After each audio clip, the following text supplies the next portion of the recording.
सरकार तो दो चार मौके पर हिंदी बोलकर हिंदी की चैंपियन हो गई, मगर अपनी भाषा में प्रतिभा का परिचय देने की मांग करने वाले इन छात्रों को हिंदी मीडियम यानी दोयम दर्जे का ब्रांडेड कर दिया गया। इन छात्रों की मांग को लेकर कई पक्ष हो सकते हैं और हो सकता है कि इनकी मांग तकनीकी आधार पर गलत भी हो, लेकिन जिस तरह से इनकी पिटाई होती रही और समाज, सरकार और विपक्ष का बड़ा हिस्सा चुप रहा, वो बताता है कि हम भाषाई छात्रों के प्रति कितना संवेदनशील हैं। सीसेट विरोधी आंदोलन में शरीक ये जतिन है जो मानते हैं कि इससे सिर्फ अंग्रेजी और टेक्निकल छात्रों को लाभ हो रहा है। अंकित जो है वो सीसेट के पक्ष में है, कहते हैं कि विदेश सेवा में बिना अंग्रेजी पर के दुनिया के मंच पर कैसे बात रखेंगे। वैसे यह भाषा की जांच करने वाला इम्तिहान नहीं, एप्टीट्यूड टेस्ट है। फेसबुक पर किसी ने लिख दिया कि इस लिहाज से प्रधानमंत्री के लिए भी अंग्रेजी अनिवार्य हो जाए। बीबीसी की साइट पर एक दलील यह मिली कि ऐसा क्यों ना हो कि अंग्रेजी माध्यम में परीक्षा देने वाले छात्र भी 10% सवालों के जवाब किसी भी क्षेत्रीय भाषा में दे दे जहां से वो आते हैं। वैसे तथ्य यह है कि आईएएस बनने के बाद जिस राज्य में तैनाती होती है वहां की भाषा सीखनी पड़ती है। इस दलील से अंग्रेजी भी बाद में सीखी या सिखाई जा सकती है। हमें दलील और बदकुच्चन में फर्क समझना होगा। इस मामले में टाइम्स ऑफ इंडिया में आईएएस अफसर श्रीवत्स कृष्णा का लेख और द हिंदू में अनीता जोशुआ की रिपोर्ट को भी चर्चा के संदर्भ में लाना चाहता हूं। श्रीवत्स ने लिखा है कि क्या कोई आईआईटी, आईएम या जीमैट परीक्षाओं के लिए ऐसी मांग करने का साहस करेगा? अखिल भारतीय परीक्षा के लिए सभी विषयों के लिए एक कॉमन प्लेटफॉर्म बनाना होता है। भारत और उसकी संस्थाएं ग्लोबल हो रही हैं। सीसेट रटंत विद्या की जगह विश्लेषण करने की क्षमता, तर्क बुद्धि पर जोर देता है और बेसिक अंग्रेजी की जांच करता है। अगर कोई 10वीं या कक्षा का गणित या अंग्रेजी का पर्चा हल नहीं कर सकता तो आईएएस नहीं बनना चाहिए। हिंदी के खिलाफ जिस साजिश की बात हो रही है वो हर इम्तिहान पर लागू हो सकती है, यह भी तो हो सकता है। खैर, हिंदू में अनीता जोशुआ ने दूसरे तर्कों को सामने रखा है। इसका जिक्र इसलिए कर रहा हूं ताकि आंदोलनकारी छात्रों के समानांतर और भी दलीलें आ सके। अनीता का विश्लेषण बताता है कि 2010 के इम्तिहान में ग्रामीण पृष्ठभूमि के 29.3% उम्मीदवार चुने गए थे, जो 2011 में घटकर 27.13 हो गया। मगर यह कहना सही नहीं है कि सीसेट के कारण ही हुआ है। पुराना फॉर्मेट में भी ग्रामीण उम्मीदवारों में गिरावट शुरू हो चुकी थी, लिहाजा इसके कारण कहीं और भी हो सकते हैं, सीसेट में ही नहीं। 2011 में मेंस में प्रमुख परीक्षा में हिंदी में निबंध का चुनाव करने वाले छात्रों की संख्या थी 1682, जबकि 2012 में 1956 हो गई, बढ़ गई। कन्नड़, तमिल, तेलुगु में भी यही देखा गया है।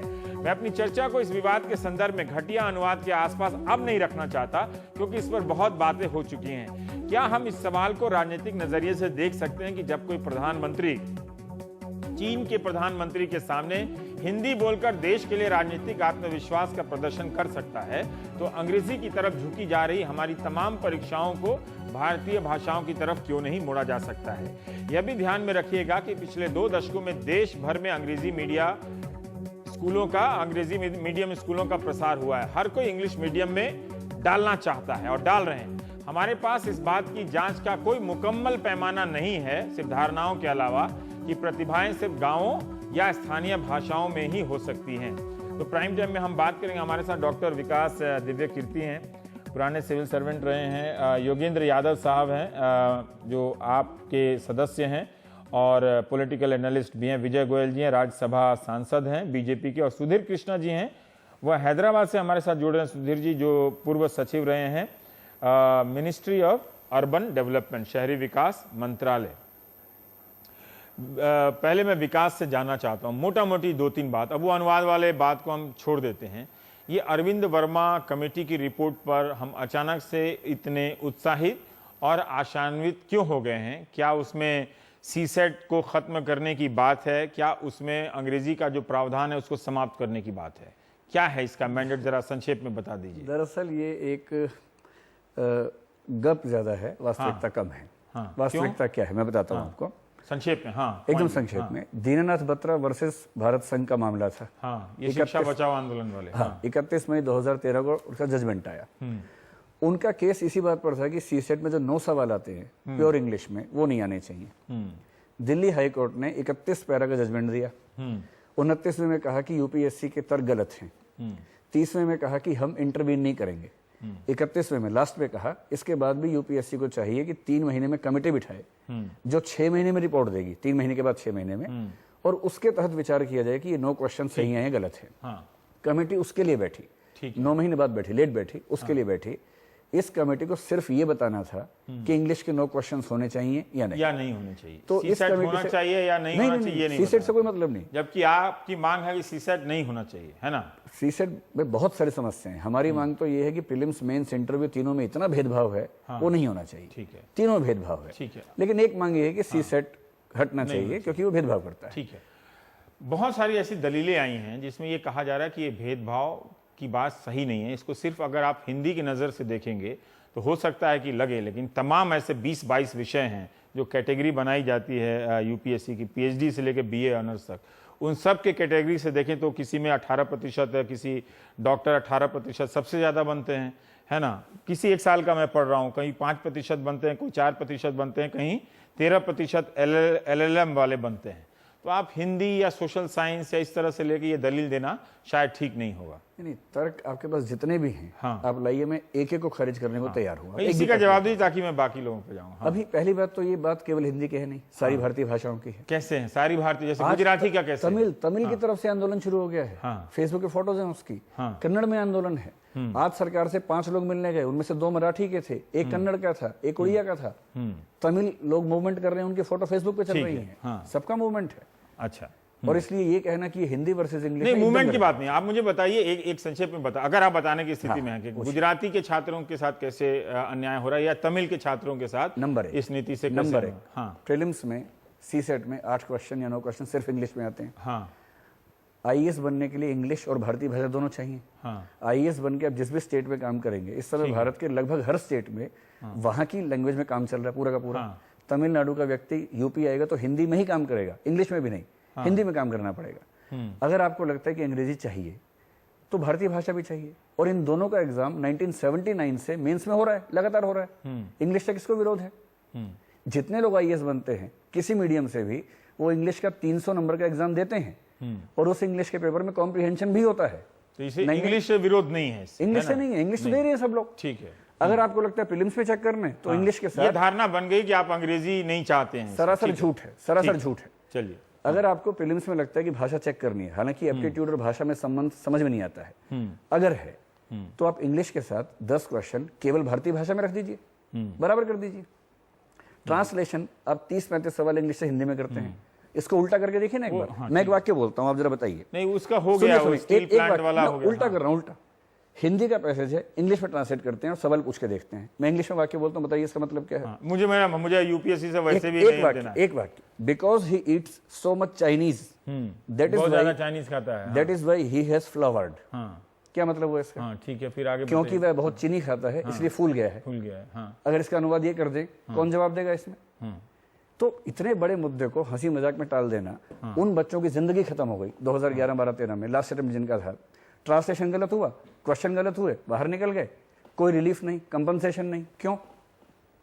तो ये तो मुझे आप अब बाकी और मेहमानों के पास जाना है, ठोस बता दें कि आप क्या चाहते हैं। सीसेट में जो सवाल पूछे जा रहे हैं वो बदलाव। नंबर 1, सीसेट में सिर्फ इंग्लिश के क्वेश्चन हटने चाहिए। हाँ। नंबर 2, कॉम्प्रिहेंशन या तो रिवर्स हो या पूरी तरह से हटे। हाँ। नंबर 3, मैथ्स और रीजनिंग के सवाल सही अनुपात में हो, किसी तकनीकी पृष्ठभूमि को विशेष फायदा न मिले, रहे अनुपात ठीक हो। नंबर 4, मेंस की आंसर शीट्स केवल इंग्लिश में होती है। ये कहा जा रहा है कि आप लोग दुनिया के पहले परीक्षार्थी जो तय कर रहे हैं कि इम्तिहान कैसे लिया, तय नहीं कर रहे, मांग कर रहे हैं। ऐसी मांग हर जगह होती है, केवल मांग कर रहे हैं। आईआईटी वाला, आईएम वाला नहीं, ऐसा आईआईटी में कुछ साल पहले हिंदी मीडियम की बात हुई थी, मांग हुई थी, इसमें क्या दिक्कत? मांग हुई थी। आईआईटी का ट्रेंड चेंज हुआ 4 साल पहले, हुआ ये चेंज, उसमें क्या समस्या है? चौथी बात, मुख्य परीक्षा में मॉडल आंसर केवल इंग्लिश में क्यों बनते हैं जबकि लिखते सब भाषाओं में लोग हैं?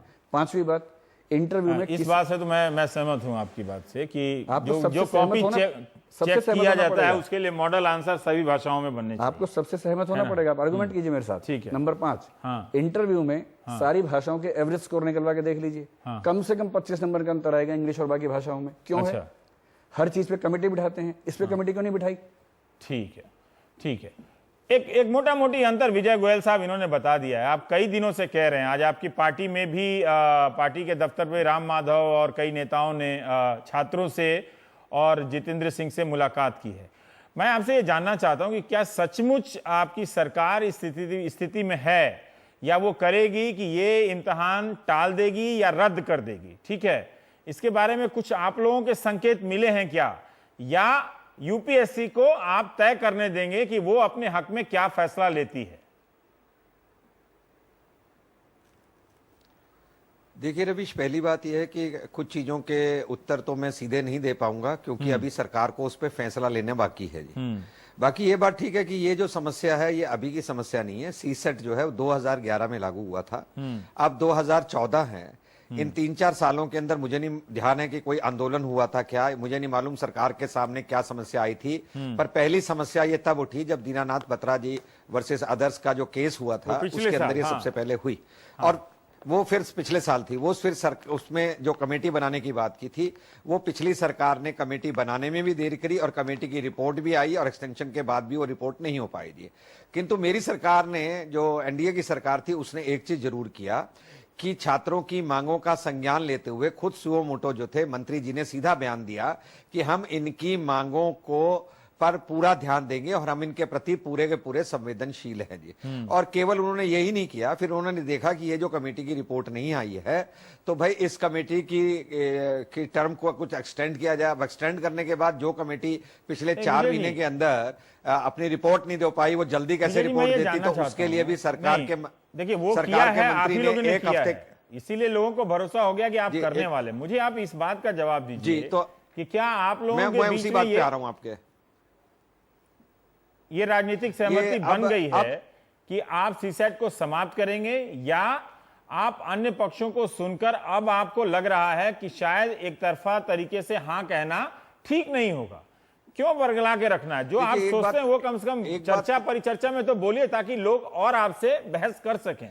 आप बोलिए कि अब आपको लगता है कि इसको नहीं समाप्त करना चाहिए, ये हमारे बस की बात नहीं है कि हम यूपीएससी की संवैधानिक संस्था है उसकी स्वायत्ता में हस्तक्षेप करें, ताकि लोगों को भी समझ में आए कि इतना आप कर सकते हैं, इतना आप नहीं कर सकते हैं। जी रविश, एक बात बड़ी तय है कि सरकार खुद के अंदर कोई पॉलिटिकल निर्णय नहीं है कि इसको कर डालेगी जी।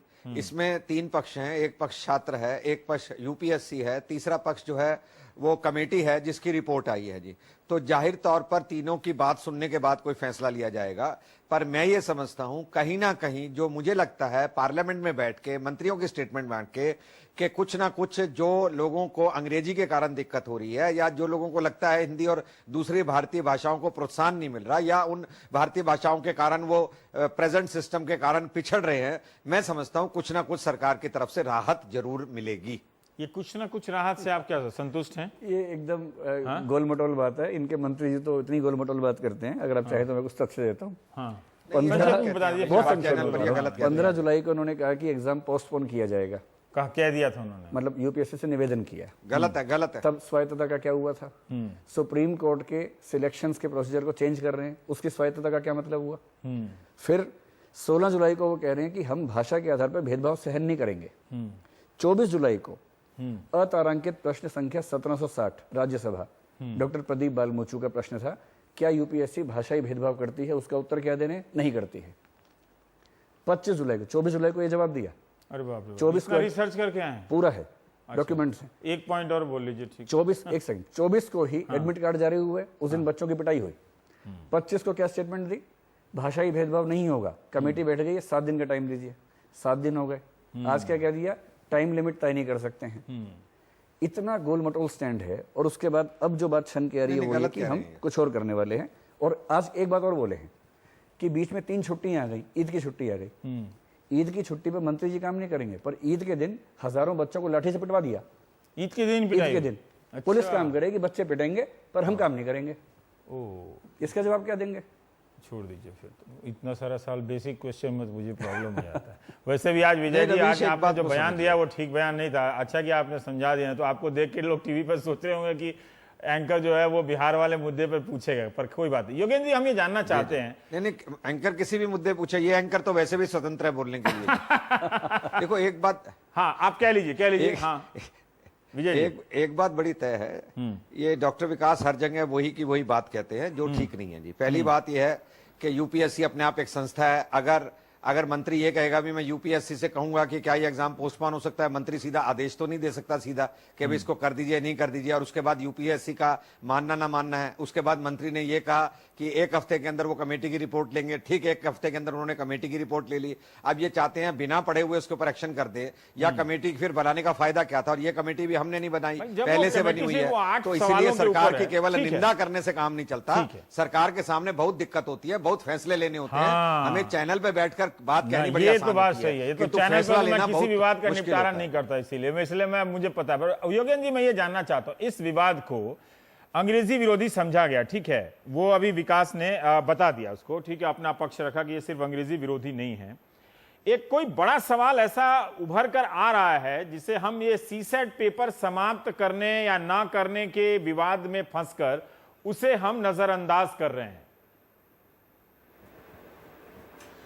बाकायदा रवीश भाई, मुझे लगता है इस आंदोलन ने और आज आपके प्रोग्राम ने जो बड़ा सवाल उठाया है उसकी बजाय हम कुछ छोटी चीज़ों में उलझते जा रहे हैं। मुझे अच्छा लगा कि हमारे साथी विकास जी ने स्पष्ट किया कि ये मामला हिंदी बनाम अन्य भारतीय भाषाओं का नहीं है, ये सारी भारतीय, केवल हिंदी का सवाल नहीं है, सारी भारतीय भाषाओं का सवाल है। नंबर 2, ये केवल ये सीसेट एप्टीट्यूड टेस्ट का सवाल नहीं है। एप्टीट्यूड टेस्ट होना चाहिए, बहुत अच्छी चीज़ है, और खाली एप्टीट्यूड जांचने के खिलाफ प्रोटेस्ट करने का कोई मतलब नहीं बनता है। तीसरा, ये मामला मानविकी बनाम गणित इत्यादि इस सब का नहीं है। लॉजिकल रीजनिंग केवल साइंस वालों इंजीनियरिंग वालों की बपौती नहीं है, लॉजिकल रीजनिंग सबको मिलनी चाहिए। तो ये विषयों का फला डिसिप्लिन वर्सेस फला डिसिप्लिन, फला सब्जेक्ट वर्सेस फला सब्जेक्ट, ये सबसे बड़ा मुद्दा नहीं है, ये सब छोटे मुद्दे हैं। और खामखा इस आंदोलन की सारी बात को इसमें उलझाया जा रहा है। जिन लेखों का आपने हवाला दिया वो लेख भी इन चीज़ों के अंदर उलझ रहे हैं। मैं समझता हूँ ये आंदोलन एक बहुत बड़ा और बुनियादी सवाल उठा रहा है, वो है इस देश में भाषाई भेदभाव का। मैंने इसके लिए अंग्रेजी का तो शब्द ढूंढ सकता हूँ, आप मुझे मदद कीजिए हिंदी में इसके लिए अच्छा शब्द ढूंढने की। ये जो एपार्थाइड हम शब्द इस्तेमाल करते हैं ना रंग भेद के लिए, रेस के बेसिस पे एपार्थाइड जो होता था, हमारे देश में भाषा के आधार पर एपार्थाइड होता है। केवल भेद नहीं है, केवल विषमता नहीं है, ये एपार्थाइड जैसी चीज है। इस देश में अनौपचारिक अघोषित लिंग्विस्टिक एपार्थाइड है। आप बिल्कुल बुनियादी चीज देखिए, इस देश के कम से कम 80% बच्चे किसी न किसी भारतीय भाषा के अंदर हायर एजुकेशन लेते हैं। कॉलेज यूनिवर्सिटी के अंदर 80% लोग किसी न किसी भारतीय भाषा के माध्यम से पढ़ते हैं। और जब इस देश के शासक चुनने का मौका आता है यूपीएससी में, मैं अभी आंकड़े देख रहा था, 80% वो होते हैं जो कि अंग्रेजी माध्यम से आते हैं। अब आप बताइए ये कैसा देश है? ये बिल्कुल दक्षिण अफ्रीका वाली स्थिति है यहाँ। तो इस बड़े सवाल को इस आंदोलन ने उठाया है और मैं चाहता हूँ कि हम इस बड़े सवाल पे फोकस करें। सवाल केवल उन 9 सवालों का नहीं है जो कि सीसेट वाली चीज़ में आए हैं।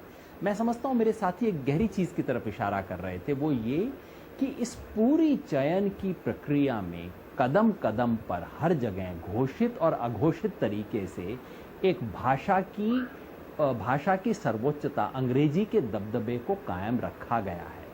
इसके ऊपर बहुत शोध हुई है दुनिया भर में रवीश भाई। पहले आईक्यू टेस्ट हुआ करते थे और आईक्यू टेस्ट में सिर्फ कुछ भाषा वाले लोग अच्छा किया करते थे, कुछ नस्ल वाले लोग अच्छा करते थे। फिर लोगों ने पाया कि दरअसल वो आईक्यू टेस्ट जो थे वो रेस न्यूट्रल नहीं थे, वो संस्कृति के हर संस्कृति को बराबर नहीं रखते थे। तो फिर आईक्यू टेस्ट बदले गए। ठीक इसी तरह से मैं आरोप लगा रहा हूं कि ये जो एप्टीट्यूड टेस्ट फिलहाल बने हैं, ये एप्टीट्यूड टेस्ट भाषा के प्रति सापेक्ष नहीं है। ये सारे एप्टीट्यूड टेस्ट ऐसे नहीं हैं जो कि किसी भी भाषा में किसी भी तरह का जो टैलेंटेड बच्चा है, जो मेधावी बच्चा है, उसको पिक कर सके। और उसकी वजह से जो दिक्कत है वो है ये आईएएस का इम्तिहान सिर्फ एक इम्तिहान नहीं है, ये सिर्फ नौकरी नहीं है, ये मुल्क अपने शासकों को ढूंढ रहा है। और जहां ये सवाल उठता है वहां अगर कोई भी भेदभाव है उस पर चर्चा होनी चाहिए, उस पर लोकतांत्रिक चर्चा होनी चाहिए। और एक आखिरी चीज है रवीश भाई, हुआ ये था कि पिछले 15-20 साल में बहुत समय बाद, पहले तो इस देश में आईएएस में सिर्फ अंग्रेजी बोलने वाले आया करते थे, आईसीएस के जमाने की चीज चलती रही। पिछले 15-20 साल में कुछ गंवाई बैकग्राउंड के कुछ भारतीय भाषा बोलने वाले लोग आने लगे थे। और 2011 के बाद ये फिर रिवर्स हुआ। आप ध्यान से आंकड़े देखिए, 2011 के बाद एकदम से भारतीय भाषा के सफल होने वाले लोगों की तादाद एकदम से गिर गई है। ऐसा क्यों हुआ? इसे क्यों नहीं बदला जाएगा? ये बहुत बड़े सवाल है। सुधीर कृष्णा जी, हम ये जानना चाहते हैं कि अगर कोई कहे ठीक है कि ये एक वैसे ये हिंदी की मांग या भारतीय भाषाओं की मांग आज की नहीं है, सीसर सिन्हू, मुझे याद है वो चौहान साहब जो धरना दिया करते थे, वो कई सालों तक वहीं बैठे रहे और गिनीज बुक और लिम्का बुक में उनका नाम आता रहा। खैर, पाठक जी भी वहां पर धरना देते रहे। पर सुधीर साहब, मैं ये जानना चाहता हूं कि आप जिस राज्य से आते हैं, आपके राज्य के भी भाषाई छात्र हैं और वो बहुत तकलीफ से, हो सकता है कि आप भी हों उसमें से। हम ये कह रहे हैं कि उन प्रतिभाओं की पहचान के लिए अंग्रेजी क्यों अनिवार्य हो। ये जो दलील दी जा रही है कि अगर आप 10वीं क्लास का अंग्रेजी पास नहीं कर सकते हैं तो आप IAS नहीं बन सकते हैं, और आप जिस जनता से डील करते हैं एक अफसर बन के, वो जनता 90% आप किसी भी राज्य में चले जाएं, वो अंग्रेजी वाली जनता नहीं है। वो या तो हिंदी वाली है या बांग्ला वाली है या गुजराती है या तमिल वाली जनता है। तो फिर उसकी तरफ परीक्षा का जो भार है, वेट है, वो उसकी तरफ क्यों ना झुका रहे, बजाय इसके कि वो अंग्रेजी की तरफ झुका रहे। देखिए, मेरा इसमें ये कहना है कि एप्टीट्यूड टेस्ट होना बहुत आवश्यक है। एप्टीट्यूड टेस्ट 2011 से जो हुए हैं वो अलग कमेटी की 2001 की रिपोर्ट के बाद से जारी ठीक है, और अलग कमेटी ने जो किसी ने विरोध नहीं किया है। वो आज भी बहुत, योगेंद्र जी ने भी कहा है और विकास ने भी कहा है सर कि हमें एप्टीट्यूड टेस्ट चाहिए, एप्टीट्यूड है ना, ये क्लियर है जी, ठीक है, चाहिए। ये तो एक बात जरूरी है। दूसरा ये कि एप्टीट्यूड टेस्ट का मेजरमेंट जो है वो हर एक प्रांतीय भाषाओं में होना चाहिए। केवल इंग्लिश और हिंदी 2 भाषा में करना उचित नहीं है, सभी भाषाओं में करना चाहिए। नंबर 3, एप्टीट्यूड टेस्ट से अंग्रेजी का जो क्वेश्चन है, 9 क्वेश्चन है, उनको हटा देना चाहिए। वो इसलिए कि ये एप्टीट्यूड का टेस्ट है और कॉम्प्रिहेंशन की बात जहां तक है वो रीजनल लैंग्वेज में भी उसके थ्रू कॉम्प्रिहेंशन टेस्ट हो सकता है। चौथा ये कि मेंस एग्जामिनेशन में अंग्रेजी और हिंदी के क्वालिफाइंग पेपर हैं, जिसके द्वारा जो कैंडिडेट हैं उनको राष्ट्रीय भाषा हिंदी और अंग्रेजी जो कि प्रशासनिक भाषा सामान्य रूप से हो गई है, उस सब का कॉम्प्रिहेंशन उनको मेंस में क्वालिफाइंग पेपर के थ्रू उसको पास कर लेते हैं। तो इसलिए ये सीसेट में इसकी आवश्यकता नहीं रह गई है। और ये भी मैं कहूँगा, आपने शुरू में ही कह दिया था कि ट्रांसलेशन के बारे में आप बहुत नहीं कहना चाहते, बस मैं एक बात ये कहूँगा कि ट्रांसलेशन बहुत ध्यान से करना पड़ेगा। मेरा ये भी सुझाव है। इसलिए था कि इस पर चर्चा हो गई थी। पर सुधीर जी, मैं ये जानना चाहता हूँ कि आपने पूरी जिंदगी इस सेवा में काट ली है, उसके बाद आप ये कह रहे हैं कि जो 8-9 जो सवाल हैं अंग्रेजी के हटा देने चाहिए, तो इसके पीछे जरूर आपके अपने कारण रहे होंगे जो इन छात्रों से अलग रहे। हम ये जानना चाहते हैं क्यों आप इस तर्क पर पहुंचे, आप क्यों इस तर्क पर। एक मिनट सर, एक सुधीर जी मेरे सवाल को सुन लीजिए। सुधीर जी, सॉरी, मैं कह रहा था कि आप क्यों इस तर्क पर पहुंचे कि अंग्रेजी के सवालों को हटा देना चाहिए, और आप क्यों इस तर्क पर पहुंचे कि हिंदी ही नहीं अंग्रेजी के साथ साथ तमाम भारतीय भाषाओं में पर्चे दिए जाने चाहिए विद्यार्थियों को हल करने के लिए। अगर एप्टीट्यूड का टेस्ट लेना है तो मराठी में लो, गुजराती में लो, तमिल में लो, तेलुगु में लो। ये क्या आप अपने अनुभव के आधार पर कह रहे हैं या किसी अन्य कारणों का? हम थोड़ा सा जानना चाहते हैं, शायद आपका तजुर्बे से कुछ और जवाब निकल पाए सर। जी, क्योंकि जो एप्टीट्यूड है उसका टेस्ट लेना जिस भाषा में कैंडिडेट सबसे अच्छे ढंग से अपने एप्टीट्यूड का परिचय दे सकेगा, परीक्षा दे सकेगा, उसमें करना चाहिए। और ये कोई उसके ज्ञान का टेस्ट नहीं है, एप्टीट्यूड का टेस्ट है। जो उसके मौलिक एप्टीट्यूड है वो जिस भाषा में अभिव्यक्ति अच्छी कर सकेगा उस भाषा में लेना चाहिए।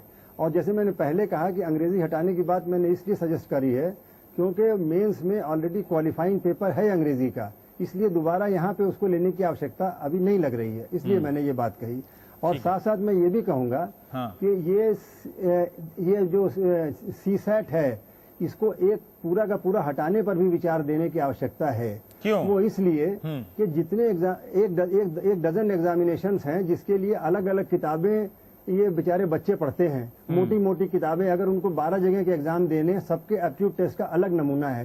तो जैसे कि अमेरिका में है जीमैट एग्जामिनेशन है जो कि तरह तरह के जगह पे काम आता है, उसी तरह से अगर हम यहाँ पर भी हम जनरल एप्टीट्यूड टेस्ट कर दें जो कि इंडिपेंडेंट बॉडी कोई कर ले और उसका रिजल्ट जो है वो अपने आप न केवल यूपीएससी में बल्कि जगह जगह पर उसको यूज कर लें। तो ये बच्चों की ये बिला वजह की जो है एग्जामिनेशन, एक नौकरी के लिए मोटी मोटी किताबें पढ़ना अनावश्यक है। एप्टीट्यूड के बारे में, सब्जेक्ट के बारे में पढ़ना ठीक है, लेकिन एप्टीट्यूड के बारे में वो अलग अलग किताबें पढ़ना अनावश्यक है। पूरा इसको हटा भी देना चाहिए। ठीक है। और एक गैट शुरू कर सकते हैं जो कि जीमेट की जगह हो जाए। ठीक है, मैं चाह रहा था थोड़ा आराम से आप क्यों। और मेरा एक बात मैं और कहना चाहूंगा, सभी से मेरा एक सुझाव एक ये है कि यूपी जो संविधान में जो प्रोसीजर है उसके मैं ध्यान दिलाना चाहूंगा कि आर्टिकल 312 में अखिल भारतीय सेवाओं का उल्लेख है और ये भी कहा गया है कि पार्लियामेंट जो है वो कानून बनाएगी कि अखिल भारतीय सेवाओं में किस तरह से एंट्री की जाएगी और किस तरह से उनकी सेवाओं की शर्तें होंगी।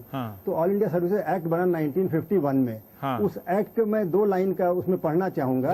सेक्शन 3(1) में लिखा है, सेंट्रल गवर्नमेंट में after consultation with the governments of the states concerned including the state of J&K and by notification in the official gazette make rules for regulation of recruitment and the condition of service of persons appointed to an all India service। तो मेरा ये कहना है कि ये जो rule बनाने का रिक्रूटमेंट का प्रोसीजर है ये भारत सरकार को बनाना है, यूपीएससी को नहीं बनाना है। ये धीरे धीरे करके भारत सरकार ने यूपीएससी को हैंडओवर कर दिया है। ये कानून के और संविधान के अलाइनमेंट नहीं है। तो मेरा ये उसमें कई बातें हैं। देखिए, हम लोग इसको सुपरफिशियल में आके सीसेट में उलझ गए हैं, क्योंकि इसका फंडामेंटल ये है कि अखिल भारतीय सेवाएं और केंद्रीय सेवाएं अलग अलग हैं, लेकिन एग्जामिनेशन कॉमन कर दिया। जो भारत सरकार अखिल भारतीय सेवाएं जो हैं उसका डेफिनेशन ये है कि वो भारत सरकार और राज्यों को साथ साथ उपलब्ध होती हैं। जो तीनों अखिल भारतीय सेवाएं हैं, आईएएस, आईपीएस और फॉरेस्ट सर्विस, ये राज्य सरकार और भारत सरकार दोनों को समान रूप से उपलब्ध हैं और इसमें प्राइमरी कंट्रोल भारत सरकार का नहीं बल्कि राज्य सरकार का होता है। जबकि केंद्रीय सेवाओं में जैसे मान लीजिए कि ऑडिट एंड अकाउंट सर्विस है या फिर सिविल अकाउंट सर्विस है या पोस्टल सर्विस है, इसमें केंद्र सरकार का पूरा कंट्रोल है और होना भी चाहिए। लेकिन एग्जामिनेशन में दोनों को मिक्सअप करके सब कंफ्यूजन हो गया है। तो जो अखिल भारतीय सेवाएं हैं, इनका जो परीक्षा का प्रणाली है, जो भी फ्रेमवर्क है, वो भारत सरकार को इस कानून के सेक्शन 3(1) के तहत राज्य सरकारों से मशविरा करके और उसको नोटिफाई करना पड़ेगा, गजट में पब्लिश करना पड़ेगा। यूपीएससी को इससे बाहर निकलना पड़ेगा। ये भारत सरकार यूपीएससी सलाह ले सकती है आवश्यक, लेकिन वो यूपीएससी को पूरा सौंप देना जो है वो मेरे हिसाब से, मेरी रीडिंग ये है कि ऑल इंडिया सर्विस एक्ट के मुताबिक नहीं बनता है।